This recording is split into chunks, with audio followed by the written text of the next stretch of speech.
Between September 12th and 14th, 1982, 12 men drowned in Virginia Creek, a shallow waterway in Buchanan County, Virginia, that rarely exceeded 3 feet in depth.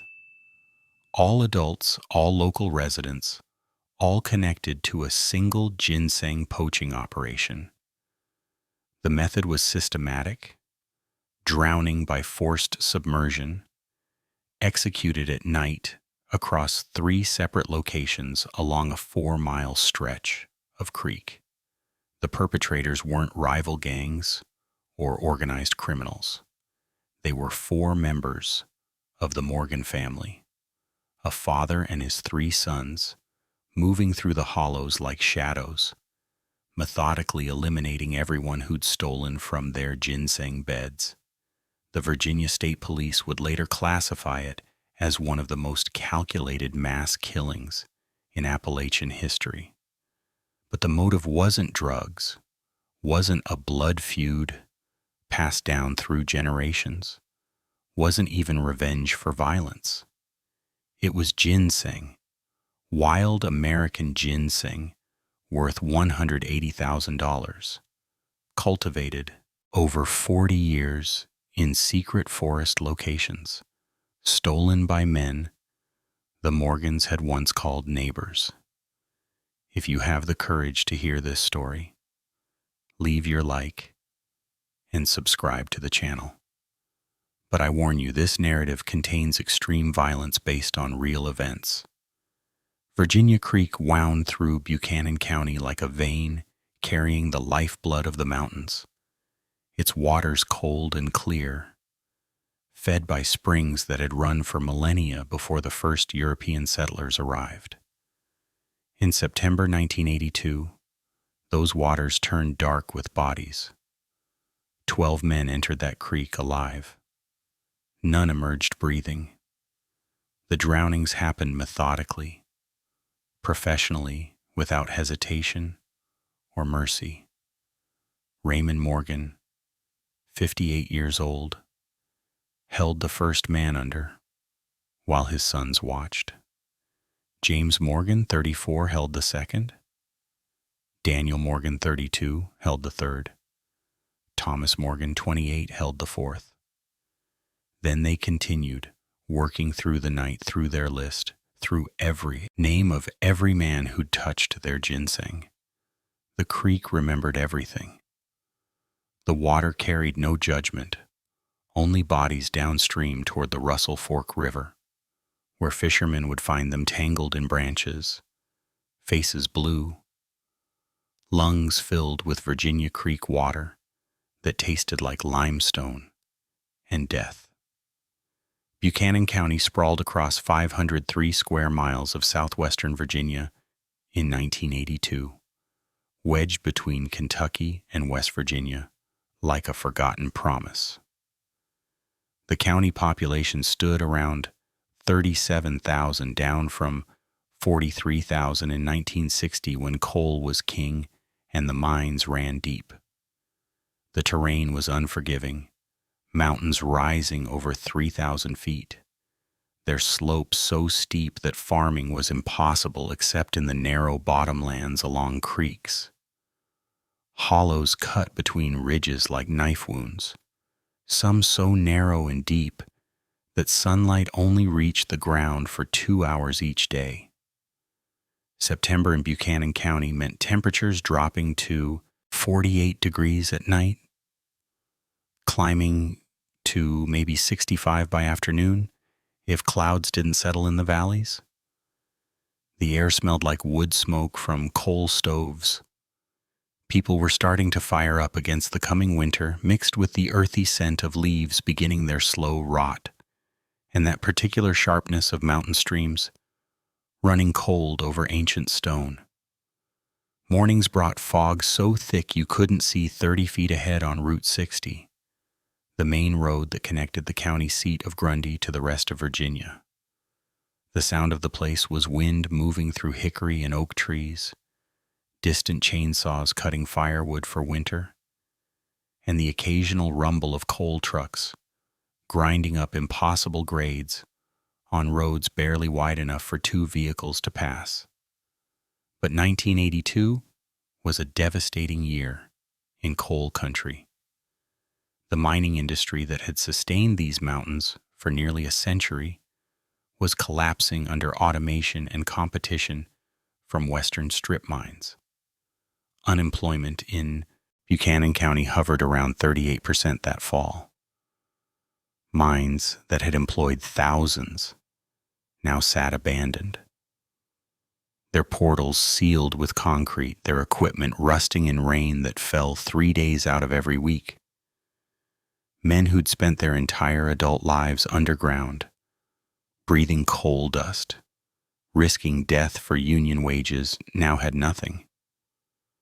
No jobs, no prospects, no way to feed families except disability checks that barely covered rent and food stamps, that bought humiliation at the grocery store. Raymond Lee Morgan was 58 years old that September, though he looked closer to 70.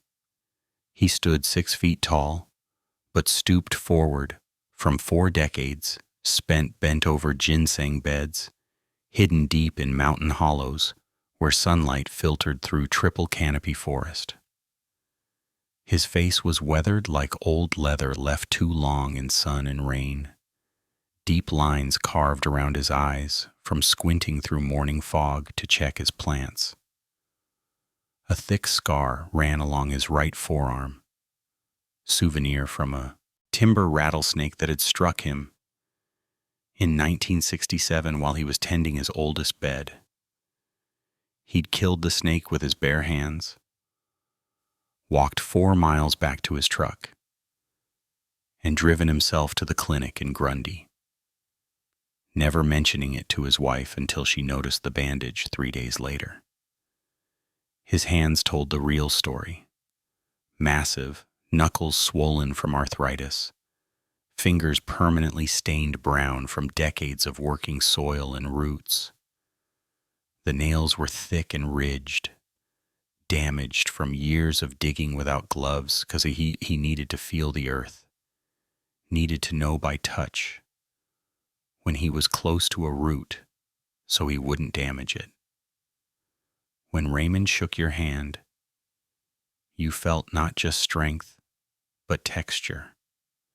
Calluses layered on calluses until his palms felt like tree bark. Every morning, Raymond woke at 4:45 in the house his grandfather had built in 1923, a 2-story frame structure on 15 acres along Virginia Creek. He'd make coffee in a percolator so old the aluminum had worn thin at the base. Sitting at the kitchen table his father had made from black walnut, he wouldn't talk in those early hours, just sat, smoked hand-rolled cigarettes, drank coffee strong enough to strip paint, and planned his day. By 5:30 he'd be out the door, checking the ginseng beds hidden throughout the mountains, following trails only he and his sons knew. He'd married Sarah Jane Mullins in 1949, right after he came home from Korea with nightmares, and that rattlesnake scar wasn't the only one. They'd had 3 boys. James was 34 now, back from 2 tours in Vietnam. Daniel was 32, quieter than his brother, but just as capable. Thomas was 28, the youngest, still trying to figure out who he was beyond being Raymond Morgan's son. Sarah Jane Morgan was 56 years old in 1982, a thin woman whose face had been worn smooth by worry, like a river stone polished by decades of current. She'd buried both her parents in mining accidents, watched the county she grew up in slowly die, and now lived with knowledge that her husband and sons were one betrayal away from losing everything they'd built. Her hands were as work-worn as Raymond's, scarred from decades of processing ginseng roots, washing them carefully, drying them on screens in the barn, packaging them for buyers who came from as far as New York and San Francisco. James Matthew Morgan was 34 that fall, 6 feet 2 inches tall, built lean and hard from years of physical labor. He'd served in Vietnam from 1967 to 1969, came home with a Purple Heart he kept in a drawer and nightmares he kept to himself. He was married to Linda Sue Parsons. They had 2 daughters, Rebecca, age 9, and Jennifer, age 6. James worked at the Grundy sawmill when it had work, which was increasingly rare, and spent the rest of his time helping his father with the ginseng beds. Daniel Ray Morgan was 32, shorter than James at 5 feet 11, but stockier, with shoulders built from years of manual labor. He'd married Carol Ann Davis in 1972. They had 1 son, Raymond Jr., age 8, named for his grandfather. Daniel had worked in the mines until they closed, now did odd jobs, fixed engines, and helped tend the family ginseng operation that was becoming the only reliable income. Thomas Wayne Morgan was 28, the baby of the family, though he stood 6 feet 1 and weighed 205 pounds, all muscle from loading timber trucks. He'd never married, lived in a small house his father had helped him build on family land. Thomas was the one who laughed easiest, who still believed things might get better, who hadn't yet learned that hope was a luxury mountain people couldn't afford. What bound them together wasn't just blood. It was ginseng, American ginseng, Panax quinquefolius, the plant that had sustained their family for 4 generations. In 1982, wild American ginseng sold for $350 per pound to Asian buyers who valued it more than gold. The root was prized in traditional Chinese medicine for properties that Western science was just beginning to understand. But truly wild ginseng, plants that had grown for 20 or 30 years in perfect forest conditions, could command 5 times that price from collectors who knew quality. Raymond Morgan's grandfather, Ezra Morgan, had started cultivating wild ginseng in 1937, during the Depression when coal work disappeared and families starved in these mountains. Ezra had learned that ginseng couldn't be farmed like corn or beans. It required specific conditions: hardwood forest with 80% canopy cover, north-facing slopes, well-drained soil, rich with leaf mold, and most critically, it required patience. Ginseng took 7 years minimum to reach harvestable size. The best roots were 20 years old or more. Ezra had planted his first beds in remote hollows miles from any road, locations he'd scouted for years, places where the soil and shade and moisture were perfect. He'd harvested strategically, never taking more than 30% of any bed, always replanting seeds, always protecting the future crop. When he died in 1963, he'd passed those locations to his son Walter.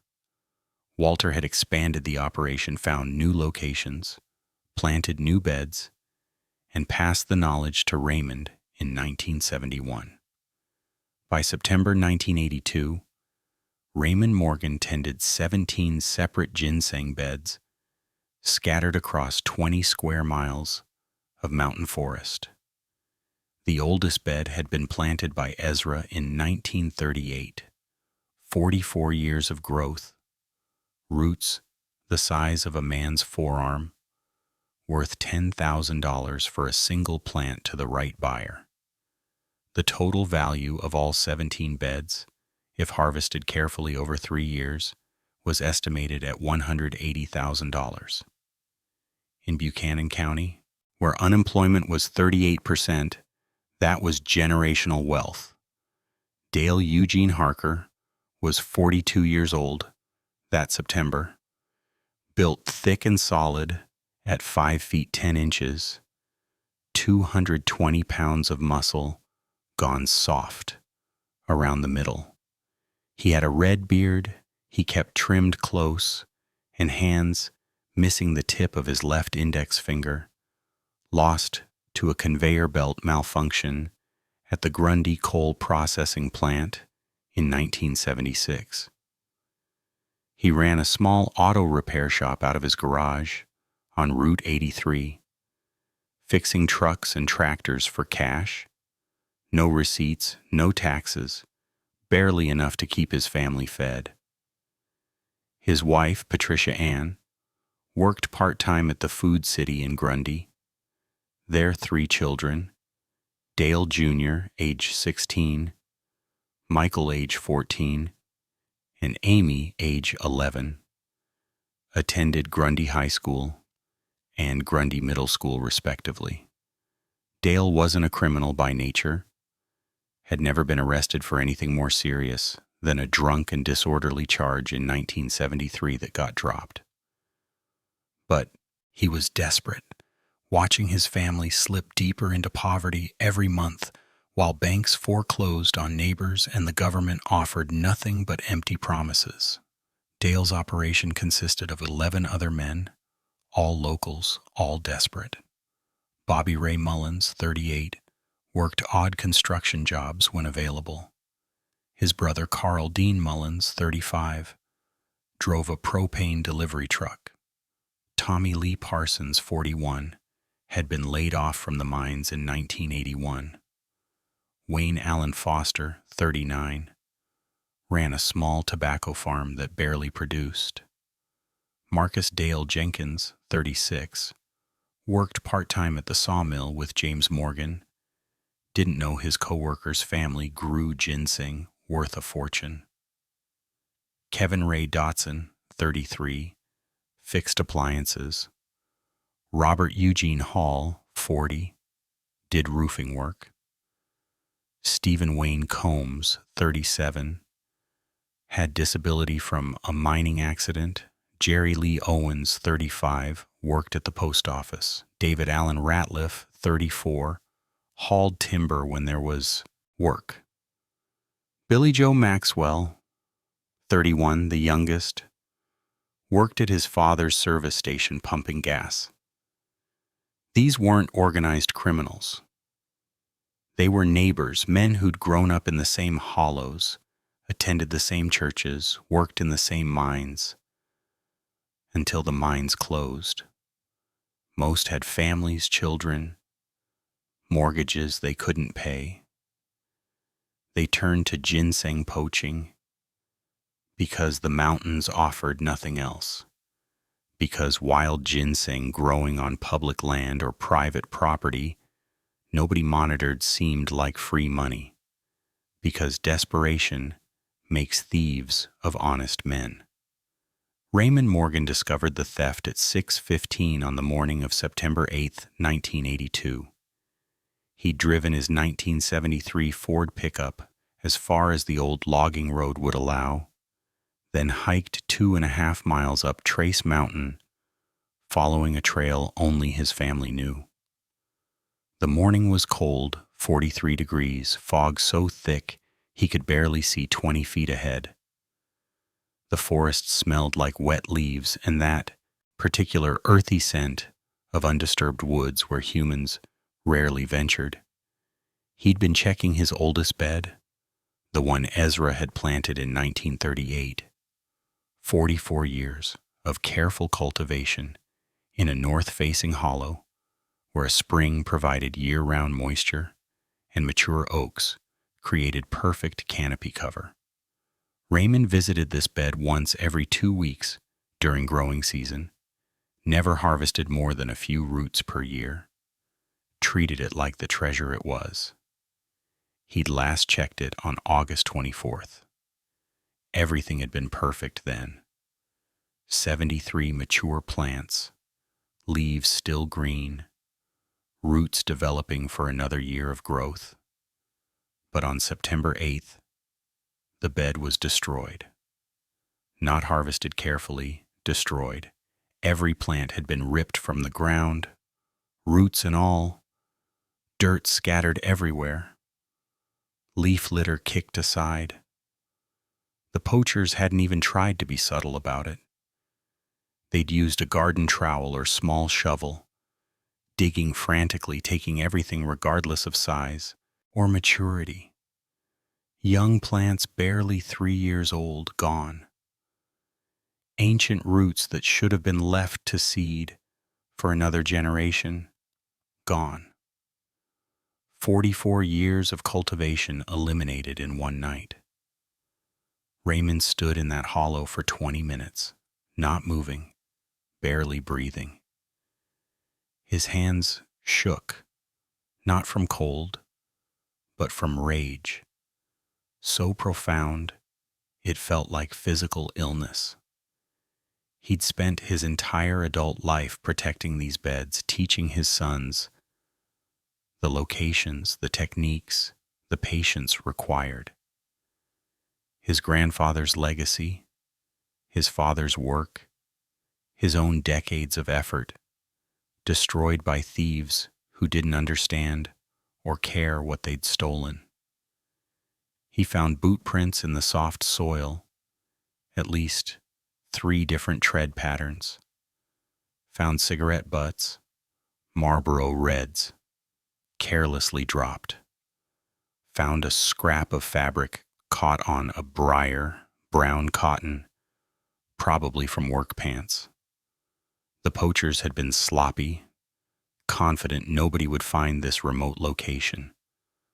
Unaware that Raymond Morgan checked every bed religiously, Raymond drove to Grundy that afternoon, walked into the Buchanan County Sheriff's Department at 2:30, asked to speak with Sheriff Clayton Vance.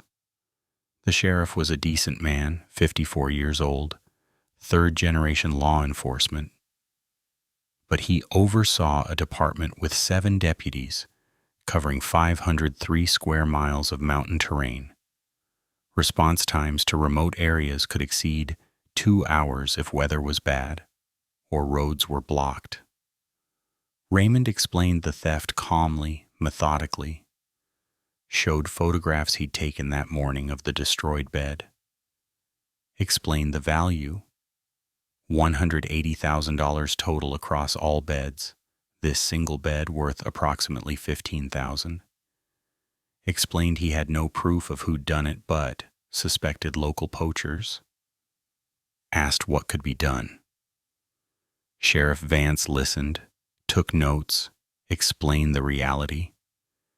Ginseng theft on private land was technically grand larceny given the value, but proving it would be nearly impossible. The bed was on Morgan family land, 2.5 miles from the nearest road, with no witnesses.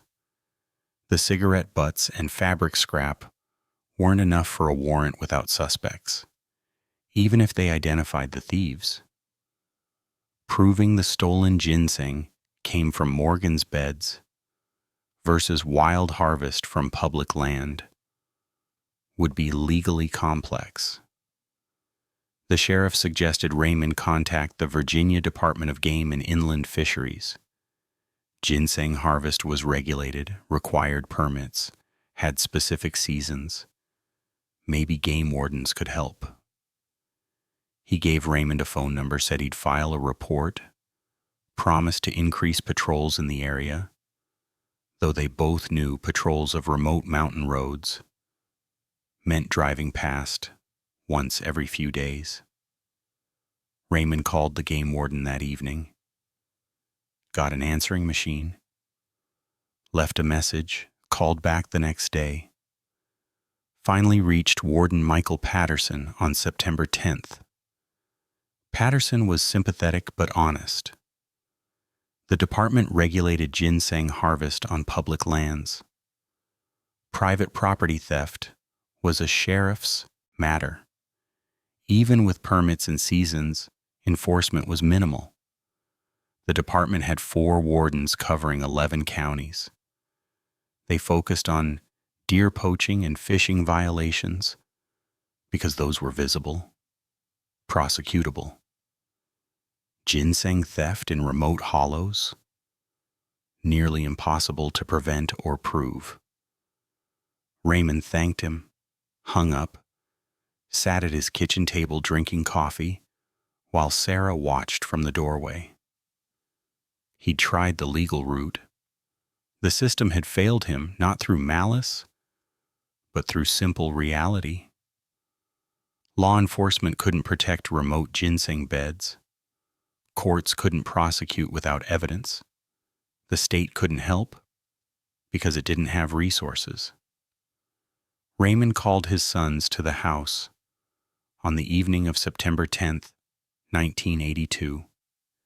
James arrived first, driving his 1978 Chevrolet pickup. Daniel came 10 minutes later in his 1975 Ford. Thomas walked over from his small house 200 yards up the creek, arrived last. Sarah made coffee, then left the kitchen, understanding this conversation was for the men. Raymond laid out the situation methodically. The oldest bed destroyed, $15,000 stolen. The sheriff couldn't help. The game warden couldn't help. The legal system had no remedy for this kind of theft in this remote location.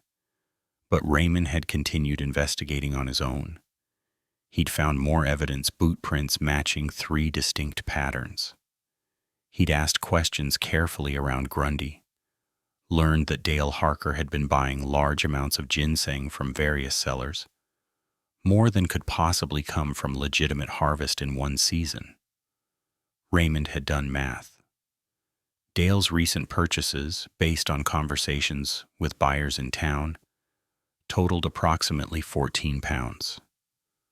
At current prices, that represented nearly $5,000. But ginseng season didn't open until September 15th. Any ginseng Dale was selling before that date was either illegally harvested from public land or stolen from private beds. The timing matched. The quantity matched. Raymond's bed had been hit September 7th or 8th. Dale had sold ginseng to a buyer in Grundy on September 9th. Raymond explained what he believed. Dale Harker was running a poaching operation with at least 2 other men, possibly more. They were hitting remote ginseng beds, stealing everything, selling quickly before anyone could prove origin. They'd likely hit other beds too, other families, but Raymond only cared about his own. His grandfather's 44 years of work was gone. His family's financial security was threatened. The law offered no protection and no justice. Then Raymond asked his sons a question. What should he do? Let the thieves continue stealing beds their family had cultivated for 4 generations? Watch their only source of income disappear? Accept that desperate men could take whatever they wanted from families who'd worked for decades to build something? Or handle this themselves, the way mountain families had always handled threats when law couldn't reach? James spoke first. He was 34, the oldest, a veteran who'd done things in Vietnam he never discussed. He understood violence, understood necessity, understood that sometimes the world demanded actions that couldn't be undone. He said yes without hesitation, not because he wanted to, but because he understood there was no alternative. The ginseng beds represented his daughter's future, their only inheritance in a county with no jobs and no prospects. Let thieves destroy that? Watch his children grow up with nothing? No. Whatever his father decided, James would follow. Daniel spoke second. He was 32, had worked in mines where men died because companies cut safety corners, where profits mattered more than lives, where justice was whatever kept production moving. He'd learned that systems protected the powerful and abandoned everyone else. He'd tried working within rules, believed unions and laws would protect. Workers watched companies bust. Unions and courts side with owners. The legal system had already failed them. Sheriff couldn't help, game warden couldn't help. So what remained?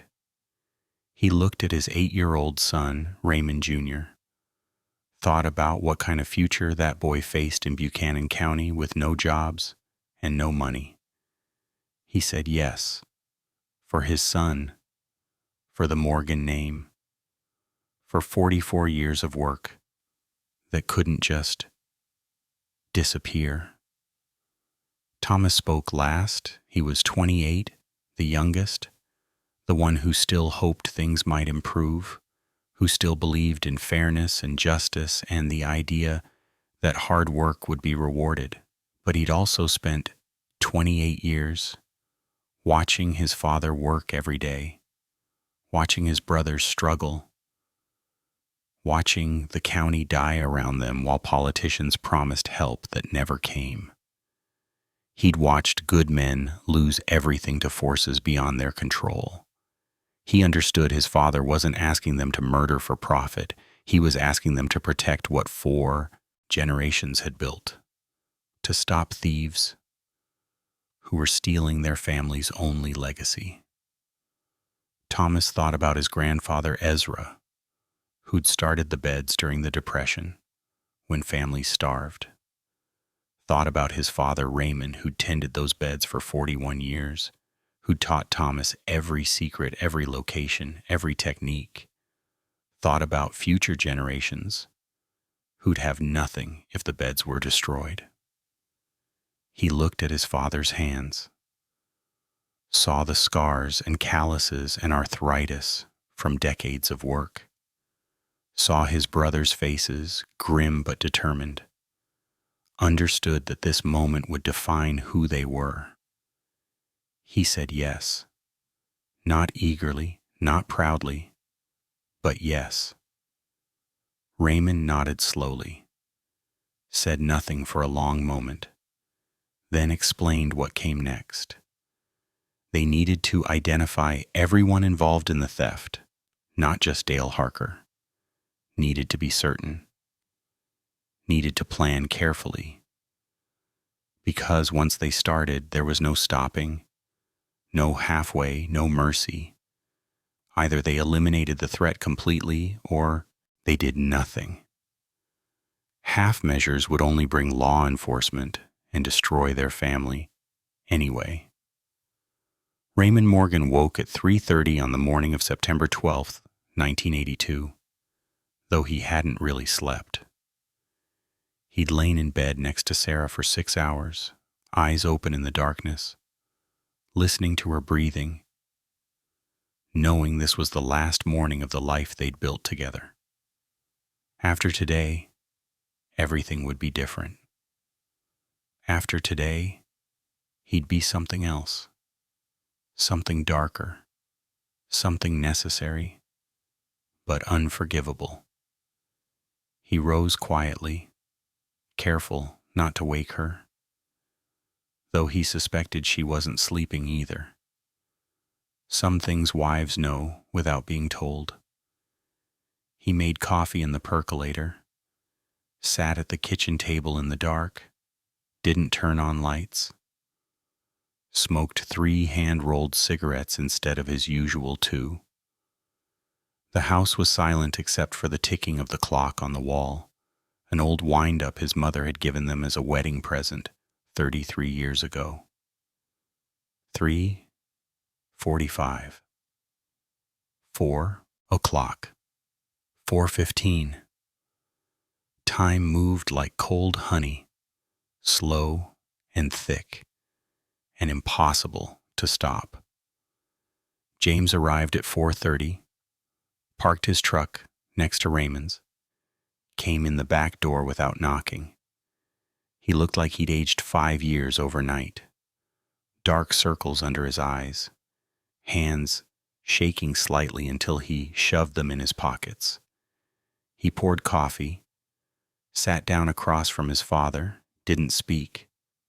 What was there to say? They'd made their decision 2 nights ago. Now came the execution. Daniel arrived at 4:45, then Thomas at 5 o'clock. The 4 men sat at the kitchen table drinking coffee in silence while dawn approached outside, the sky turning from black to deep blue to pale gray. Sarah came downstairs at 5:20, already dressed, made breakfast without speaking. Eggs, bacon, biscuits, gravy. Nobody was hungry, but they ate anyway, mechanically, fueling their bodies for what came next. This was the last normal breakfast the Morgan family would ever share. Though they didn't know that yet. They suspected, but knowing and suspecting are different things. Raymond had spent the previous 2 days gathering intelligence. He'd identified 12 men involved in the poaching operation through careful observation and discreet questions. Dale Harker was the ringleader, coordinating sales and distribution. The other 11 were harvesters, the men who actually hit the ginseng beds. Raymond had their names, their addresses, their routines. He'd followed Dale for 2 days, watched him meet with buyers, observed the network in operation. He'd seen Bobby Ray Mullins deliver ginseng to Dale's garage, watched Tommy Lee Parsons and Wayne Foster arrive together with burlap sacks, confirmed that all 12 men were actively involved. More importantly, Raymond had identified their next target. Dale's crew was systematic, hitting beds in geographic sequence to minimize travel. They'd started on Trace Mountain with Raymond's oldest bed, moved to Phillips Ridge, where they'd stripped beds belonging to the Crawford family, were now working their way toward Clinch Mountain. Raymond owned 3 beds in that area. Based on the pattern, Dale's crew would hit them within the next week.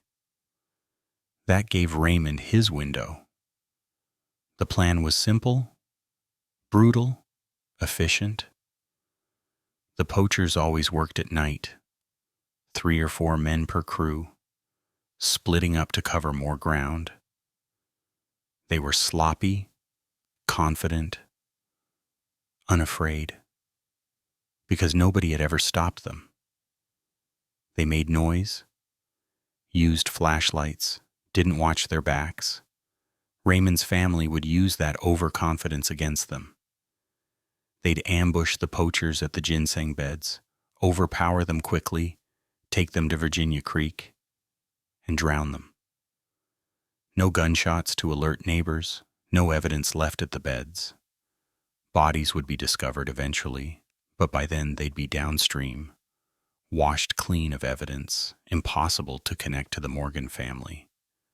Raymond had chosen the locations carefully. 3 separate stretches of Virginia Creek, each at least a mile apart, each deep enough for the purpose but shallow enough that the bodies wouldn't be carried too far downstream. Each location was accessible by old logging roads that saw no traffic this time of year. Each was surrounded by thick forest where screams wouldn't carry. Each was far enough from any residence that night work would go unnoticed. The equipment was minimal. Rope for restraints, flashlights with red lenses that wouldn't destroy night vision, heavy work gloves, boots that wouldn't leave distinctive prints. They'd wear old clothes that would be burned afterward. They'd bring nothing that could be traced back to them. The weapons were the forest itself and the creek, both anonymous, both impossible to fingerprint or track. At 5:45, Raymond pushed back from the table, looked at his sons, saw his own grim determination reflected 3 times. James stood first, followed by Daniel, then Thomas. Sarah remained seated, hands wrapped around her coffee cup, staring at nothing. Raymond leaned down, kissed the top of her head, smelled her hair, one last time before he became someone she might not recognize. She didn't look up, didn't speak, but her hands tightened on the cup until her knuckles went white. The four men walked out into the dawn. The temperature was 46 degrees, the sky clear, the air smelling like coming autumn. It was going to be a beautiful day, the kind of September morning that made you grateful to be alive in the mountains. By noon, 4 men would be dead. By midnight, 8 more would follow, and the Morgan family would be murderers. Raymond had confirmed through his surveillance that Dale's crew was hitting a bed on Clinch Mountain that night, one of Raymond's secondary locations, worth approximately $8,000. The crew would be Bobby Ray Mullins, Carl Dean Mullins, Tommy Lee Parsons, and Wayne Foster, 4 men working together. They'd arrive around 10 o'clock, work for 2 hours, leave around midnight. Raymond's family would be waiting. They drove separately to avoid suspicion if anyone saw vehicles. Raymond took the logging road approach from the east. James came from the west. Daniel and Thomas circled around to block the southern exit. By 9:30, all 4 Morgans were in position, hidden in the forest 50 yards from the ginseng bed, invisible in the darkness, waiting. The Poachers arrived at 10:15, later than expected. Bobby Ray Mullins drove a 1976 Dodge pickup, parked it on the logging road, killed the engine. The 4 men got out talking loudly, laughing about something, completely unaware. They had flashlights, shovels, burlap sacks. They walked directly to the ginseng bed, like they'd been there before, which they probably had, scouting. Raymond watched them start digging, watched them rip his plants from the ground, drop roots carelessly into sacks, felt rage so intense it tasted like copper, waited until they were fully committed, bent over, focused on theft. Then he stepped out of the forest. Bobby Ray Mullins saw Raymond first, looked up from the ginseng bed with dirt on his hands and guilt on his face. For 3 seconds, nobody moved. The Poachers frozen in place, the Morgans emerging from the tree line like executioners. Then Bobby Ray dropped his shovel and ran. He made it 6 feet before James tackled him from behind, driving him face first into the forest floor with enough force to knock the wind from his lungs. Carl Dean Mullins tried to swing his shovel at Daniel, who caught the handle mid-swing, twisted it away, and drove his fist into Carl's stomach. Tommy Lee Parsons attempted to reach the truck, but Thomas was faster, younger, stronger. He hit Tommy with a shoulder block that sent the older man sprawling. Wayne Foster simply raised his hands and surrendered, understanding immediately that resistance was futile. The Morgans worked with military precision James had learned in Vietnam. Rope came out, hands were bound behind backs, cloth was stuffed in mouths to prevent screaming. The 4 Poachers were dragged to Raymond's truck, forced into the bed, held down while Raymond drove toward Virginia Creek. The logging road was rough. The truck bounced violently, and the bound men slid around helplessly. Nobody spoke. The only sounds were the engine, the tires on dirt, and the muffled attempts at screaming through gag cloths. Raymond drove for 12 minutes, arrived at the first location he'd selected on Virginia Creek. The water here ran about 2 feet deep, moving fast over smooth stones, cold from underground springs. The banks were steep, overgrown with rhododendron that created natural concealment. The nearest house was 3 miles away. The nearest road that saw regular traffic was 5 miles away. They could work here undisturbed. The Morgans pulled Bobby Ray Mullins from the truck first. He was 38 years old, married, father of 2. He'd worked construction when there was work, struggled when there wasn't. He'd turned to ginseng poaching because his family was facing eviction and the bank wouldn't extend his mortgage.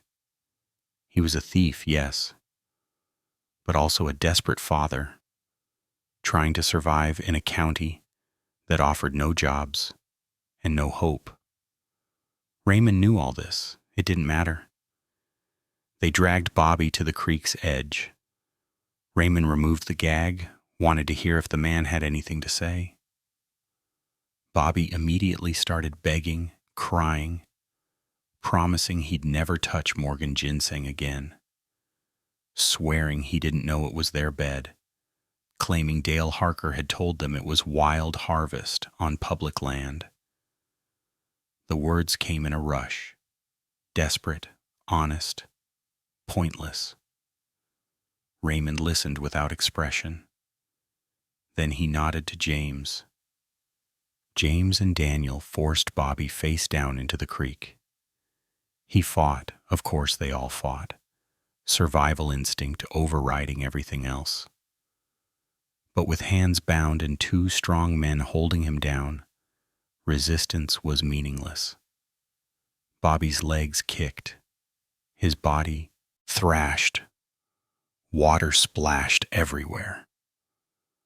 The Morgans held him under.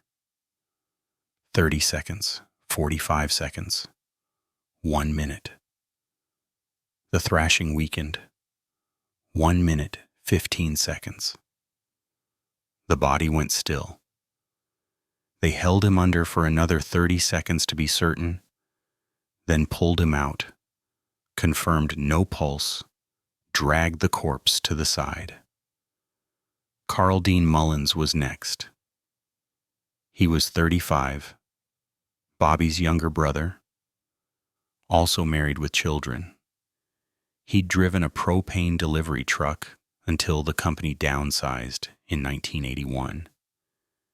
He'd followed his brother into poaching because brothers stick together in the mountains, because family loyalty mattered more than law. Raymond removed his gag.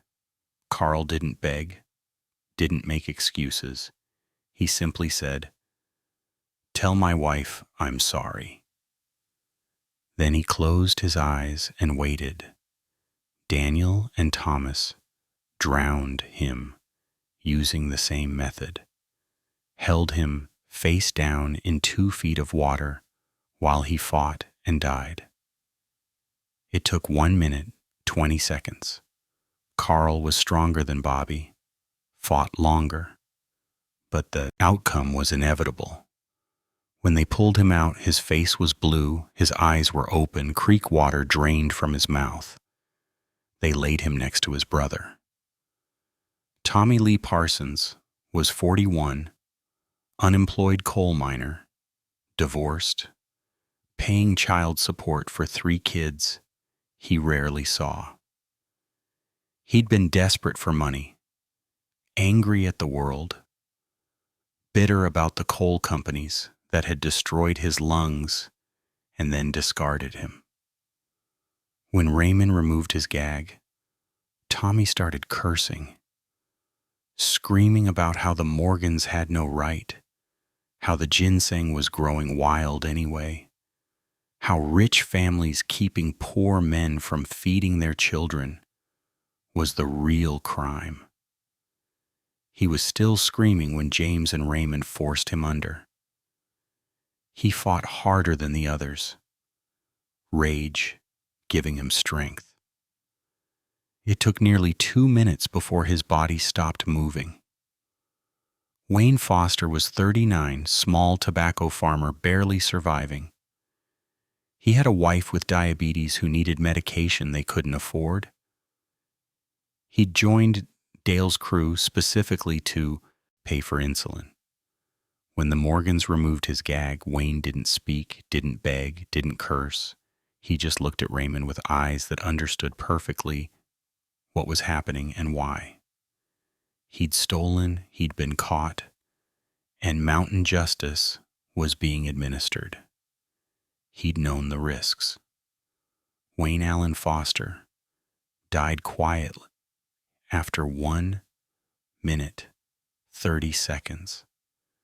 The only found his body's involuntary struggle against drowning. 4 bodies lay on the creek bank by 11:45. The Morgans stood in silence, breathing hard, soaked with creek water and sweat despite the cold night air.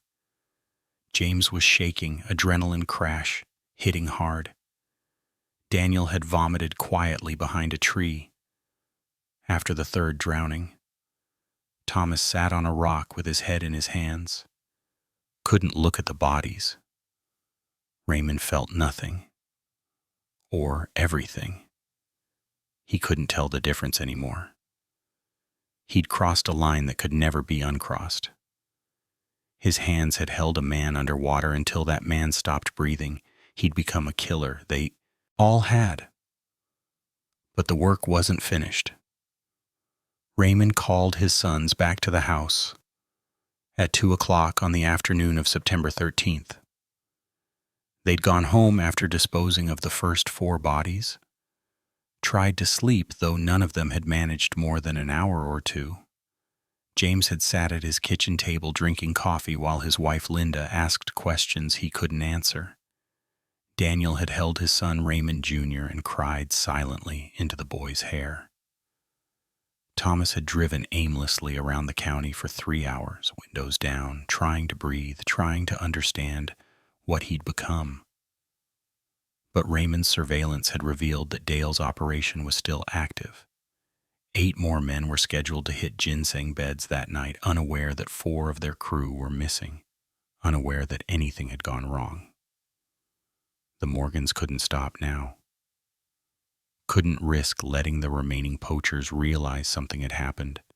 Couldn't give them time to run or report to authorities. The work had to continue immediately, or the first 4 deaths would be meaningless. Sarah knew. She'd seen the men come home at 1:30 in the morning, seen the haunted looks on their faces, seen Raymond burn the clothes they'd worn in the barrel behind the barn. She didn't ask questions. Mountain wives learn young that some things husbands do, some burdens men carry, exist in silence. She made lunch at 2:15. Sandwiches. Nobody ate. Coffee nobody wanted. Watched her husband and sons sit at the table like ghosts of themselves. Understood that the family she'd known was gone, replaced by something darker and damaged. Raymond laid out the plan for the second night. Dale Harker's remaining crews were hitting 2 separate locations simultaneously to maximize harvest. One crew of 3, Marcus Jenkins, Kevin Dotson, and Robert Hall, would be working a bed on Little Ridge, one of Raymond's medium-value locations, worth about $5,000. Another crew of 3, Stephen Combs, Jerry Owens, and David Ratliff, would be hitting a Crawford family bed on Big Ridge. 2 separate ambushes required. The Morgans would split up. Raymond and James would handle Little Ridge. Daniel and Thomas would take Big Ridge. This represented a tactical risk. 4 men divided meant less overwhelming force at each location. But Raymond had no choice. Both crews had to be eliminated the same night, or survivors would warn the others. The remaining 2 men, Dale Harker and Billy Joe Maxwell, would be dealt with separately. Dale was too cautious to work in the field anymore, coordinated from his garage. Billy Joe had a night shift at his father's service station, wouldn't be harvesting until his next night off. At 9 o'clock that evening, the Morgans split up. Raymond and James drove to Little Ridge, using separate routes, converged at the designated logging road approach. Daniel and Thomas headed toward Big Ridge, 15 miles away. They carried the same minimal equipment: rope, flashlights, gloves. They wore different clothes that would also be burned. They'd learned from the previous night's experience that drowning 4 men created noise, splashing that carried in quiet forest. Tonight they'd work faster, hit harder, allow less struggle. Marcus Jenkins, Kevin Dotson, and Robert Hall arrived at the Little Ridge bed at 10:30. They were more cautious than the previous crew, perhaps sensing something wrong about Bobby Ray and the others not checking in. But greed overcame caution. They saw the ginseng bed, saw mature plants worth thousands, started digging. Raymond and James waited 15 minutes until the poachers were fully committed, then emerged from concealment. The ambush went wrong immediately. Marcus Jenkins saw James's reflection in a truck window, shouted a warning. Robert Hall grabbed a shovel and swung wildly. Kevin Dotson ran toward the trees. Raymond tackled Kevin, drove him into the ground. But the man fought desperately. Younger and stronger than the previous night's victims, James dodged Robert's shovel, grabbed the handle, but Marcus had produced a knife from his belt, a 4-inch folding blade he carried for cutting rope. He slashed at James, missed, slashed again, caught James across the forearm, drawing blood. Raymond left Kevin struggling on the ground, went for Marcus. The younger man tried to stab him. Raymond caught his wrist, twisted until bones cracked and the knife fell. Marcus screamed. Raymond hit him in the throat, crushing his larynx, silencing the scream. Marcus collapsed, choking, dying from a crushed windpipe instead of drowning. James had finally subdued Robert, had him in a chokehold until the man passed out. Kevin Dotson had crawled to his feet, was running into the forest.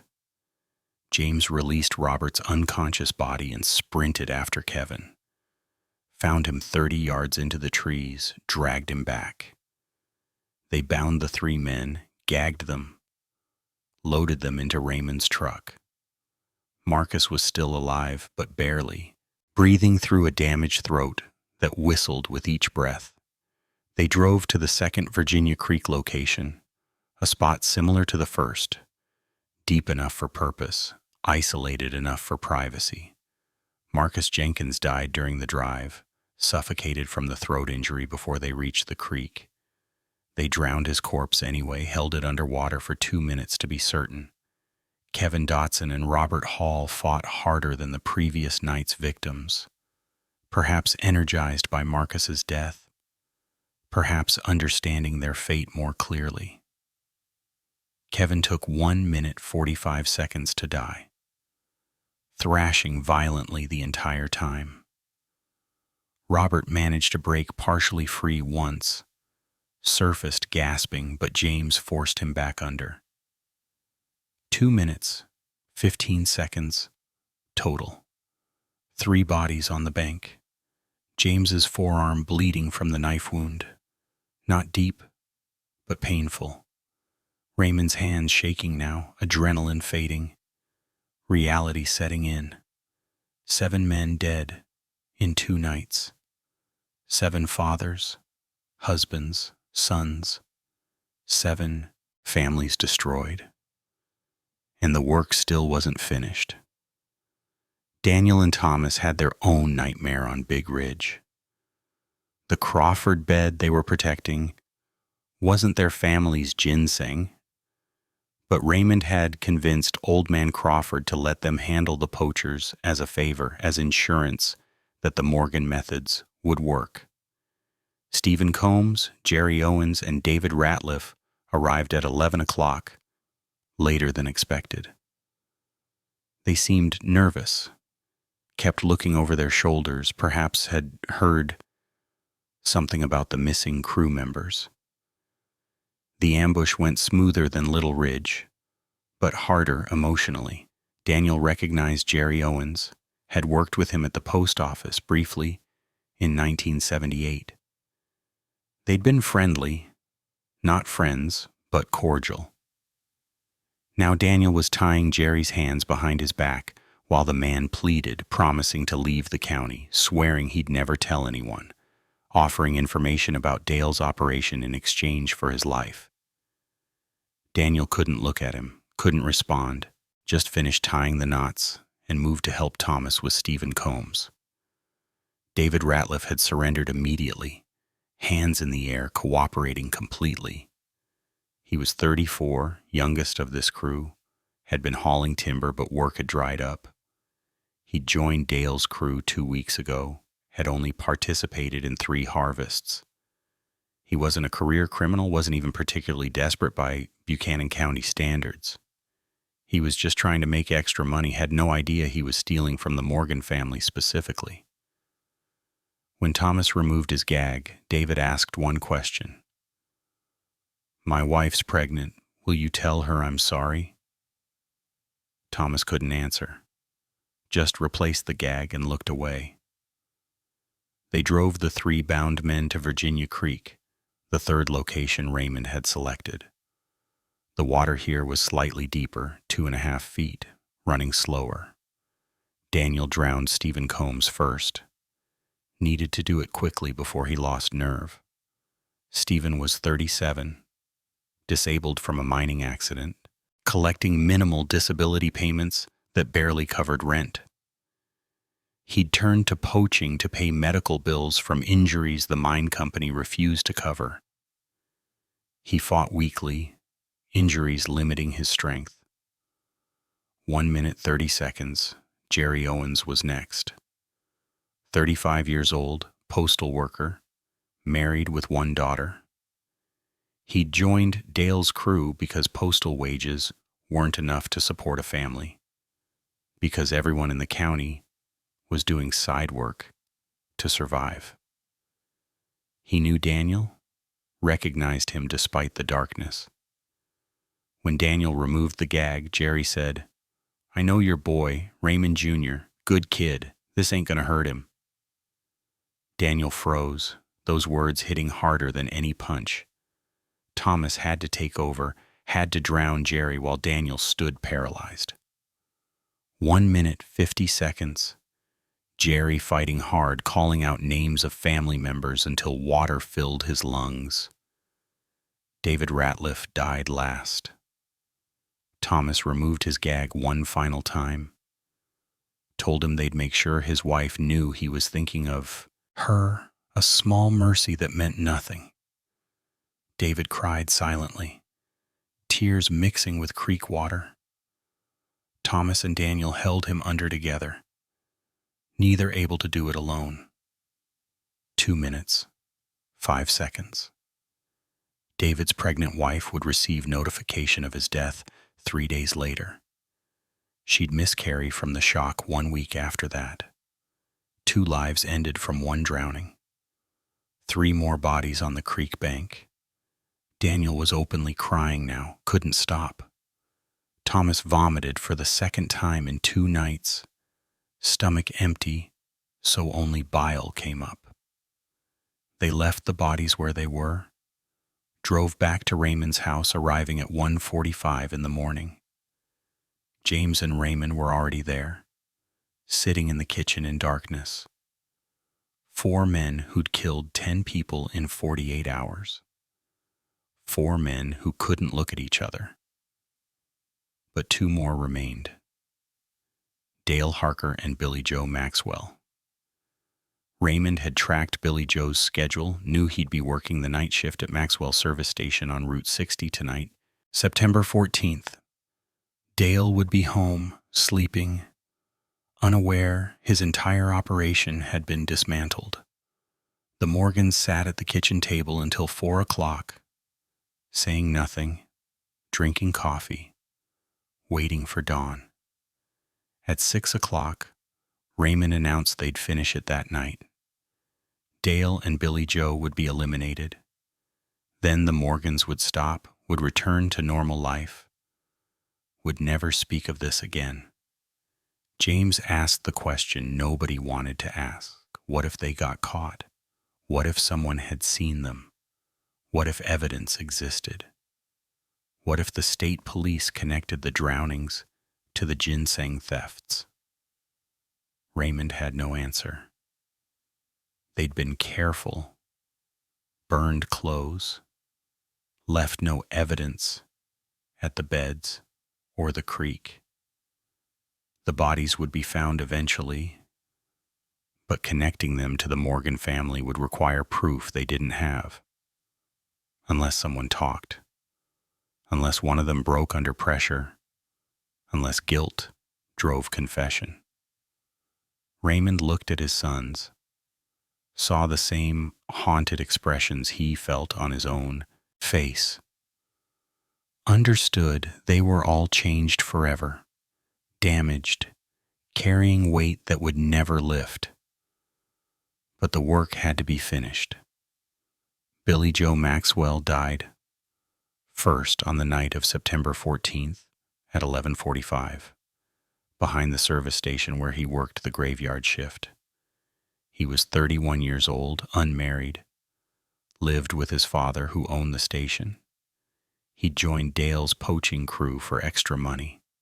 Never imagined it would cost his life.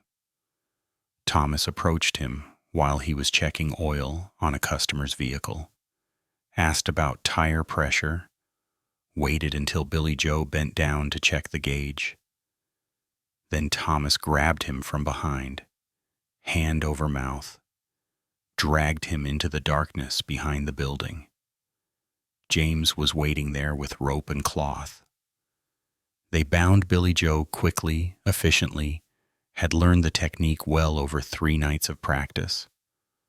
But Billy Joe fought harder than expected, managed to break partially free, screamed once before James silenced him with a fist to the jaw. That single scream changed everything. A customer inside the station heard it, came running out, saw shadows struggling behind the building, saw James's face briefly in the security light. The customer, Harold Gene Simpkins, 62 years old, ran to his truck and drove straight to the sheriff's department in Grundy. The Morgans didn't know they'd been seen. They loaded Billy Joe into the truck, drove toward Virginia Creek, toward the 4th location Raymond had selected. But Billy Joe had stopped struggling, had gone completely limp. James checked for pulse, found nothing. The punch to the jaw had been harder than intended, had caused internal bleeding, had killed him before they reached the creek. Billy Joe Maxwell died from blunt force trauma, not drowning, the only victim whose death deviated from the pattern. They dumped his body in the creek anyway, held it underwater for 2 minutes out of routine, then drove toward Dale Harker's house on Route 83.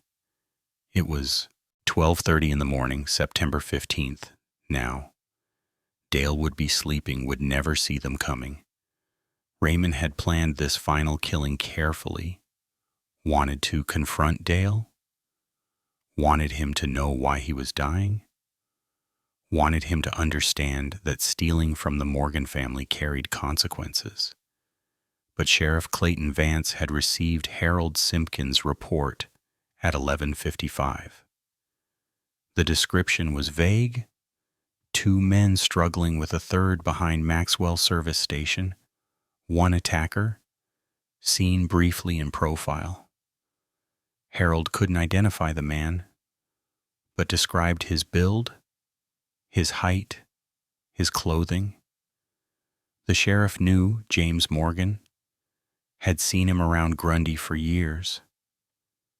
The description matched, and the sheriff had been thinking about Raymond's visit 10 days earlier, about the ginseng theft report, about how desperate mountain men sometimes handled problems when law couldn't help. Sheriff Vance called the Virginia State Police Barracks in Richlands at 12:05, requested immediate assistance, described the situation, the ginseng thefts, the missing poachers whose families had started reporting them gone, the assault behind the service station. The state police dispatched 4 troopers immediately, estimated arrival time 12:45. Sheriff Vance and 3 deputies headed toward the Morgan property, didn't have enough evidence for arrest, but had enough for questioning. Raymond, James, Daniel, and Thomas reached Dale Harker's house at 12:35. The house was dark. Dale's truck parked in the driveway. Raymond approached the front door, tried the knob, found it unlocked. Mountain people still didn't lock doors in 1982. Trusted their neighbors. Never imagined those neighbors might come as executioners. The 4 Morgans entered silently, moved through the dark house like shadows, found Dale's bedroom at the end of the hallway. Dale Eugene Harker woke to find 4 men standing around his bed, woke to Raymond Morgan's hand clamped over his mouth, woke to the smell of creek water and death on their clothes. His eyes went wide with terror and understanding. He knew immediately why they'd come. Raymond leaned close, whispered, "You stole from my family. You destroyed 44 years of work. Now you pay." Dale tried to scream but couldn't, Raymond's hand too tight. They dragged him from bed, bound his hands, carried him outside toward the truck. Dale's wife, Patricia, heard the struggle, came running from the bedroom with a .22 rifle her father had given her for protection. She saw 4 men dragging her husband, saw Dale's terrified face, fired once into the air as warning. The shot echoed across the hollow, woke neighbors, set dogs barking for miles. The Morgans froze, hadn't anticipated this. James made a decision, rushed Patricia, grabbed the rifle barrel, twisted it away. Patricia screamed, kept screaming, wouldn't stop. More lights came on in nearby houses. Raymond understood they were finished. The plan had failed. Witnesses had seen them. Patricia could identify all 4. Neighbors were calling the sheriff. He made the hardest decision of his life. Told his sons to leave Dale, get to the trucks, drive home. James released Patricia. The 4 men ran to their vehicles. Behind them, Patricia cradled her husband, still screaming, while Dale lay on the ground, crying with relief, understanding he'd survived by pure chance. The Morgans reached Raymond's property at 12:55.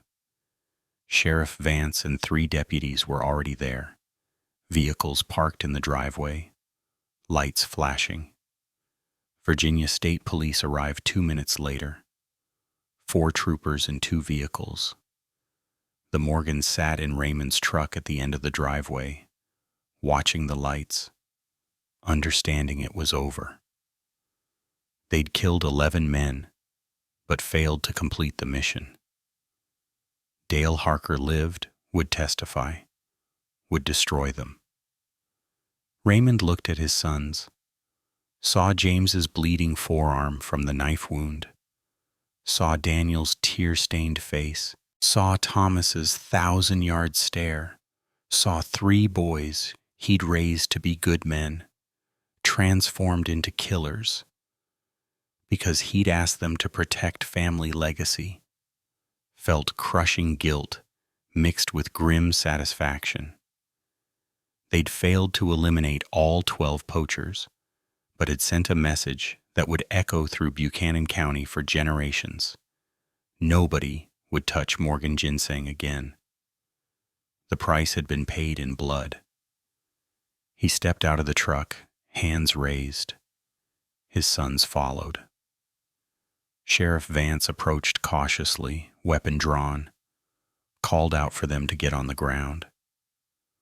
Raymond complied, knelt in his own driveway, felt handcuffs close around his wrists, heard his sons being cuffed behind him, looked toward his house, saw Sarah standing in the doorway, backlit by kitchen light, saw her face crumple as she understood, saw James's wife Linda arrive, saw Daniel's wife Carol, saw them all watching as the Morgan men were arrested.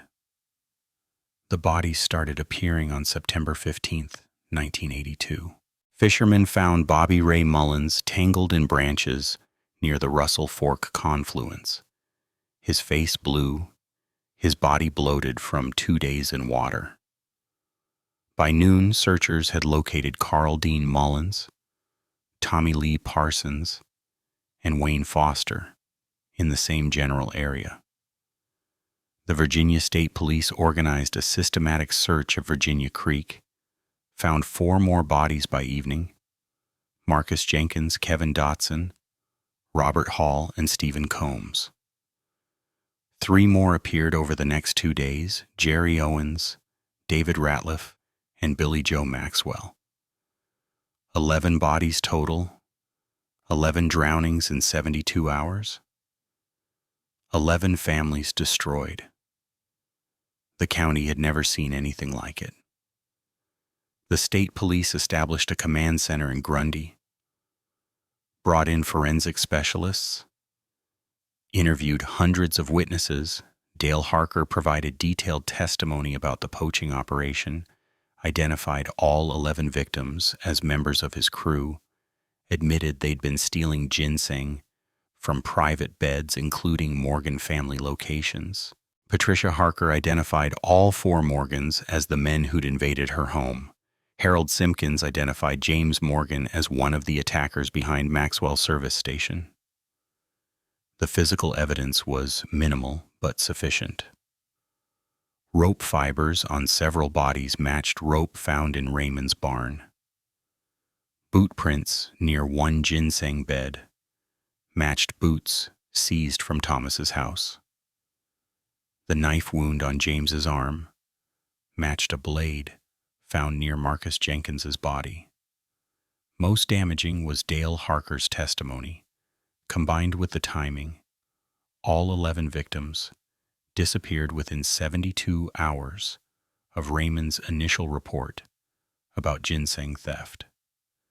The Commonwealth's attorney charged all 4 Morgans with 11 counts of first-degree murder, 4 counts of conspiracy to commit murder, and multiple counts of kidnapping. The trial began on March 7, 1983, in Buchanan County Circuit Court. The prosecution's case was straightforward. The Morgans had systematically hunted and executed 11 men as vigilante justice for ginseng theft, premeditated, planned, carried out with military precision over 3 nights. The defense argued necessity and property protection. Attorney Robert McCall, a third-generation Grundy lawyer, painted a picture of desperate mountain families protecting their only source of income when legal systems failed them. He emphasized that Raymond had tried reporting the theft to authorities, that Sheriff Vance had admitted he couldn't help, that the game warden couldn't help, that the legal system offered no remedy for remote ginseng bed theft.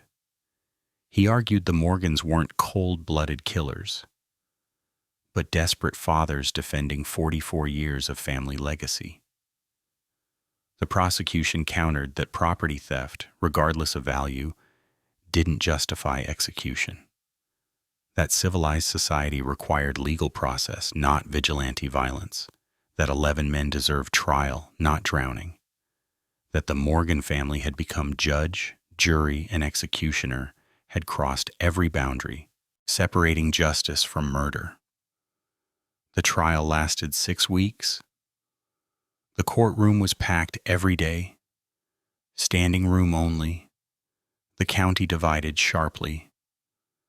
Half the residents sympathized with the Morgans, understood the desperation, remembered when mountain justice was the only justice available. They'd lost jobs, lost homes, lost hope in systems that promised help, but delivered nothing. They understood that sometimes a man had to protect what was his, regardless of law. The other half was horrified. 11 men dead, 34 children left fatherless, widows struggling to survive. These weren't professional criminals, weren't violent gang members. They were neighbors, church members, men who'd made one bad decision and paid with their lives. The punishment far exceeded the crime. Ginseng theft didn't warrant execution. Nothing warranted execution without trial. The jury deliberated for 14 hours over 2 days. On April 23, 1983, they returned verdicts. Raymond Morgan guilty on all 11 counts of first-degree murder. James Morgan guilty on all 11 counts. Daniel Morgan guilty on all 11 counts. Thomas Morgan guilty on 9 counts, the jury accepting that he'd shown reluctance and had been following his father's orders for 2 of the killings. Sentencing came 1 week later. Judge Harold Preston, 63 years old, third-generation judge, faced an impossible decision. The law required life sentences for first-degree murder. But Judge Preston had grown up in Buchanan County, understood the culture, understood how economic collapse and system failure created conditions where desperate men made terrible choices. He gave a 40-minute statement before sentencing, portions of which were later quoted in legal journals studying rural justice.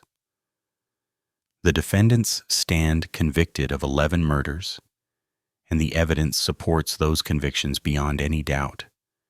They planned, they executed, they killed without mercy or hesitation. By any Peggy's legal definition, they are murderers who deserve maximum punishment. However, this court must also acknowledge the context in which these crimes occurred. Raymond Morgan attempted to work within legal systems that failed him completely. He reported theft to authorities who admitted they couldn't help. He sought protection from agencies that lacked resources to provide it. He faced a choice between watching his family's legacy be destroyed or taking matters into his own hands. He chose wrong. Terribly, unforgivably wrong. But he chose from desperation, not evil. Judge Preston sentenced Raymond to 4 consecutive life terms without possibility of parole. James received 4 consecutive life terms. Daniel received 4 consecutive life terms. Thomas received 3 consecutive life terms with possibility of parole after 30 years. All 4 men were transported to Red Onion State Prison in Pound, Virginia, maximum security, where they'd spend the rest of their lives. Sarah Morgan collapsed in the courtroom when sentences were read. She'd sat through 6 weeks of trial, listening to details of how her husband and sons had drowned 11 men, had heard prosecutors call them monsters, had watched her family destroyed twice, once by their actions, and again by the verdict. She was 56 years old, suddenly alone, facing a future without the men who defined her entire adult life. James's wife, Linda, divorced him in 1984. moved to Tennessee with their daughters Rebecca and Jennifer, changed their last names to her maiden name. The girls grew up knowing their father was a murderer, serving life in prison, carried that shame through childhood and adolescence.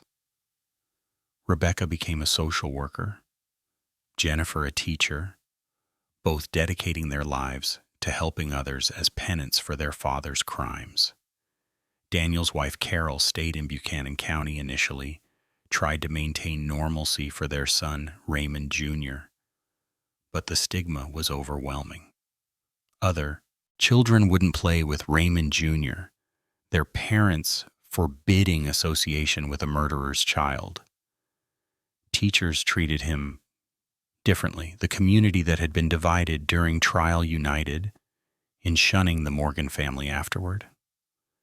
Carol moved to North Carolina in 1985, found work in a textile mill, raised Raymond Jr. alone.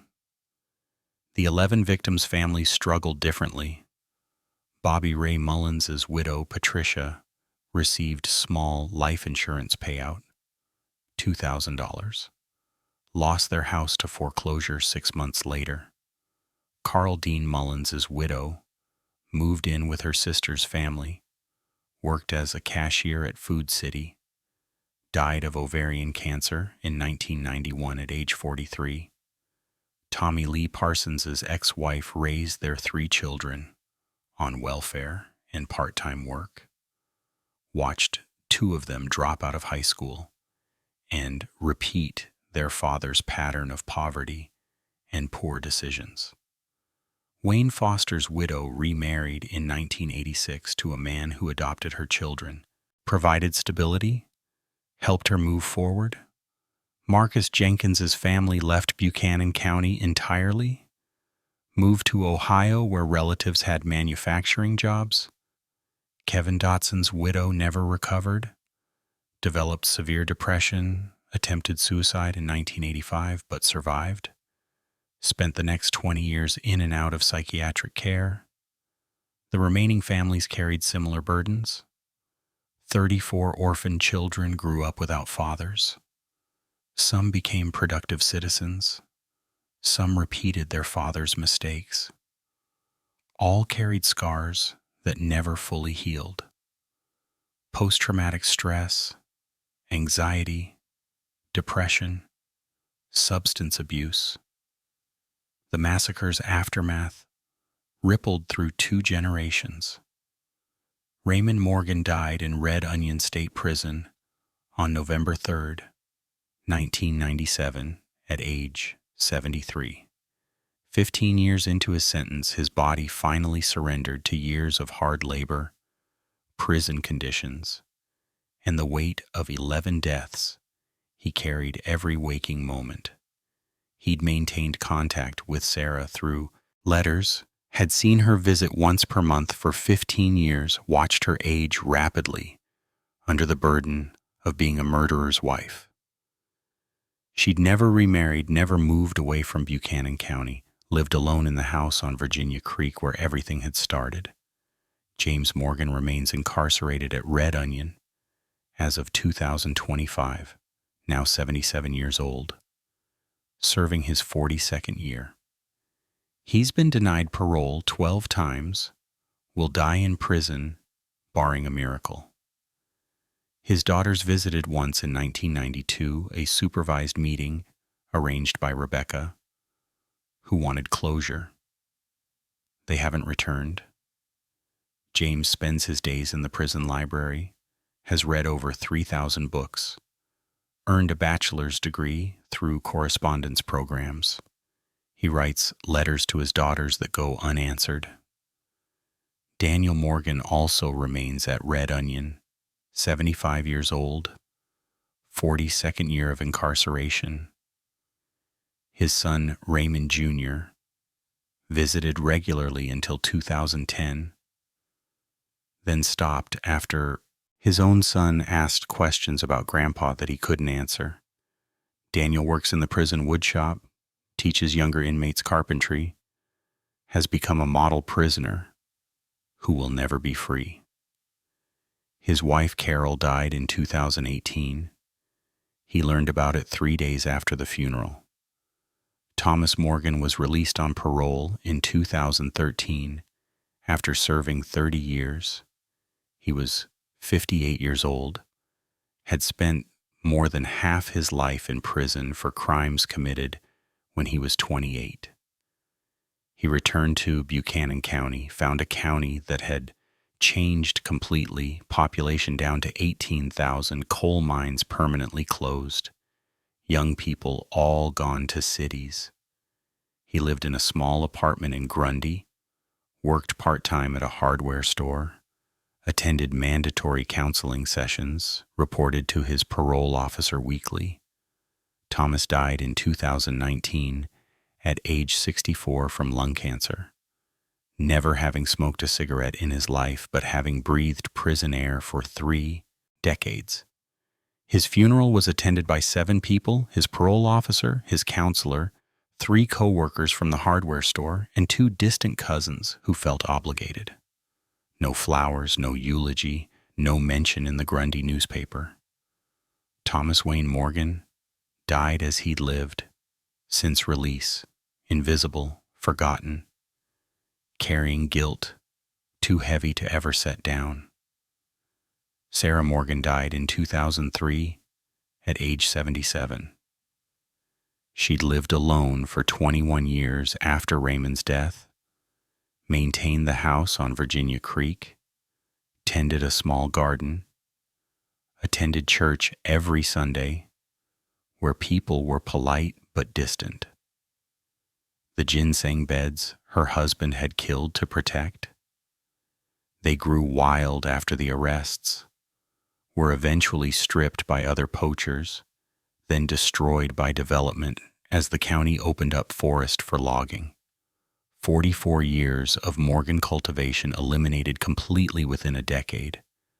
Raymond had murdered 11 men to save a legacy that died anyway.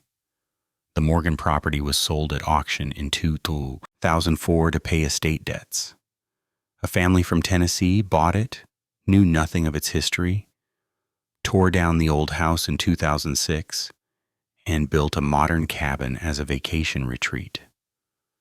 Their children play near Virginia Creek, completely unaware that 11 men drowned in that water, that 4 others planned those drownings at a kitchen table that's now landfill, that blood and guilt soaked into the ground they walk on. Dale Harker, the only poacher who survived, testified at trial, then left Buchanan County immediately after. He moved to Kentucky, changed his name legally in 1984, worked in construction, never touched ginseng again. He died in 2021 at age 81. His obituary making no mention of the 1982 events. His wife Patricia never recovered from the trauma, developed severe anxiety, couldn't sleep without lights on, died in 2009 from complications of prescription drug dependence that had started as treatment for PTSD. Buchanan County changed after that September. For a few years, people were kinder to each other, settled disputes before they escalated, remembered that desperation could transform anyone into something terrible. Ginseng poaching decreased dramatically, nobody willing to risk another Morgan-style response. But the change wasn't permanent. Within a decade, new people moved in who didn't know the story, economic pressures returned, human nature reasserted itself, and the lessons faded like morning fog burning off the mountains. Virginia State Police Detective Raymond Cross, who led the investigation, retired in 2005 after 33 years of service. In a 2022 podcast interview about the case, he said, "Legally, the Morgans were mass murderers, and the evidence was overwhelming. Morally, it's more complicated. They were desperate fathers in a failed system, protecting the only thing of value they possessed. The law is clear about what they did. But morality, that's messier. I've lived with that contradiction for 40 years. Still don't have an answer. The story became legend in Appalachia, a cautionary tale told to teach lessons nobody could quite articulate. Don't steal from desperate men. Don't underestimate what ordinary people will do when systems fail them. Don't mistake silence for acceptance. The Virginia Creek Massacre, that's what people called it, became shorthand for the point where justice becomes vengeance, where protecting family becomes destroying families, where honor becomes horror. Raymond Morgan's story has no heroes. It has a father who loved his family more than 11 human lives and 11 neighbors who made one catastrophic decision to steal from the wrong family at the wrong time. It has a system that failed at every level, an economy that abandoned Appalachia, law enforcement that couldn't protect remote property, a culture of self-reliance so ingrained that asking for help was weakness, and a code of honor so rigid it made mass murder seem like the only response to theft. Were the Morgans murderers? Yes. They eliminated 11 people with premeditation and planning, some while they slept, without trial, without mercy, without legal justification. They transformed themselves into executioners, destroyed their own futures along with 11 others. Were they also desperate fathers driven to extremes by circumstances beyond their control? Also, yes. The uncomfortable truth is both things can be true simultaneously. And that's the most disturbing part of this story because it forces us to ask questions we'd rather avoid. What would we do in Raymond Morgan's place? How far would we go to protect our legacy when systems offer no protection? Does justice exist when authorities can't help and neighbors steal what defines us? Is there a line between righteous anger and unforgivable violence? Or does extreme desperation erase that line entirely, leaving only bodies and justifications that sound hollow in courtrooms but made perfect sense in the moment? The Morgan family crossed a boundary no human beings should cross. But that boundary existed in a world where a family's legacy could disappear overnight, and law enforcement was too far away and too underfunded to help. Where mountain codes said you settled your own debts because nobody else would. Where honor mattered more than law because law had never protected people like Raymond Morgan. There's no easy answer, no clear moral, no satisfying conclusion where good triumphs and evil is punished. Just a simple and terrible truth. Violence breeds more violence. Broken systems create desperate people. And sometimes the line between protecting what's yours and becoming a monster becomes so thin it disappears entirely, leaving only corpses and questions and children who grow up without fathers on both sides of the massacre. 43 years have passed since that September in the Virginia mountains. Rural America hasn't healed, it's evolved, adapted, found new ways to struggle. Every year, families face impossible choices when systems abandon them. Every year, some turn to violence. The specific circumstances change, the weapons, the motives, the justifications, but the underlying truth remains. Push people far enough, take away everything that gives their lives meaning, and some will push back in ways that shock us precisely because they mirror our own capacity for darkness. There's no memorial in Buchanan County, no plaque, no historical marker explaining that Virginia Creek was the site of one of the deadliest vigilante killings in Appalachian history. The county just moved on the way counties do, covering scars with layers of normalcy until they almost disappear. Almost. But if you drive through Buchanan County on a September night when the temperature drops to 48 degrees and fog rolls through the hollows, you might feel something in the air. Not ghosts, nothing so simple. Just the weight of choices made, of codes followed to their terrible conclusions, of violence done in the name of honor that dishonored everyone it touched. If this story made you think about justice, legacy, and the price we pay when systems fail and old codes collide with modern law, leave your like and share this video.